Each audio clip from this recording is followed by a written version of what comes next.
Whether you're travelling on public transport with headphones on, driving to work, or just need to rest your eyes, No Time Didn't Read Summaries gives you an opportunity to get updated with a new book regularly. Listen on. So, if you know Drew Afualo from TikTok, you probably know her as the woman with the killer laugh who annihilates misogynistic videos for sport. Loud is the story behind that persona, how she became the internet's crusader for women, and the philosophy that sits underneath the clapbacks. Drew calls it part manual, part manifesto, part memoir. It's her saying, "I'm not just here to drag terrible men for content. I'm here to show you how to stop shrinking yourself, stop centering men, and start living loud on purpose." The book starts with her family and her Samoan upbringing. She talks about growing up in a tight, loving, very loud household where the women were powerful and respected, and where community, humour, and calling things out were just normal. Her dad doesn't fit the Western stereotype of the man of the house who never helps. He models partnership, not patriarchy. Her mum is fearless and outspoken. That mix teaches Drew early on that women don't have to be small, soft, or quiet to be worthy. But she also shows the clash between that background and the wider world. At school, in sports, and later at work, she runs into all the usual nonsense. Dress codes that police girls' bodies, people telling her she's too much, and the pressure to be likeable and non-threatening. Those early chapters set up the core question of the book. What happens when you refuse to tone yourself down to make other people comfortable? Then she moves into her dream job era. Drew originally wants to be a Samoan version of sports broadcaster Michelle Tafoya, a visible woman of colour in sports media. She lands a job in that world, and on paper, it's everything she's worked for. In reality, it's a toxic, sexist environment where her value feels tied to being accommodating, quiet about problems, and grateful just to be there. She gets laid off, and at first it feels like a massive personal failure, a confirmation that she wasn't good enough. Here's where her family comes back in. Instead of pitying her, they celebrate. They're like, "Good, that place didn't deserve you." That reaction snaps something in her. She realizes how much of her self-worth she'd handed over to a job and to an industry that didn't actually respect her.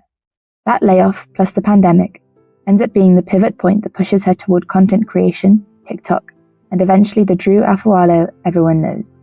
From there, the book explains how she becomes the unofficial internet watchdog for misogyny.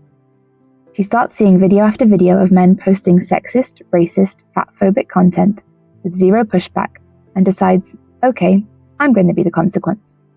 She builds the Baba Yaga persona, the terrifying witch from folklore, as a way to describe what she's doing.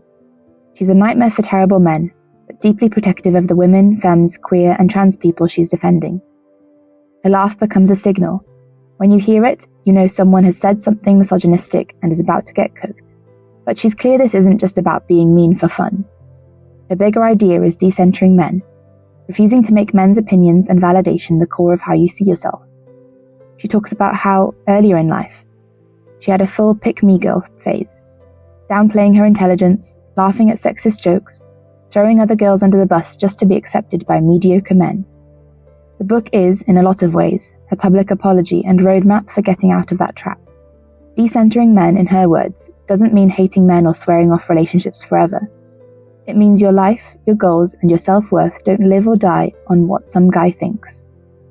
You can love someone without orbiting around them. A big chunk of the book tackles body, relationships, and those scripts women are handed from birth.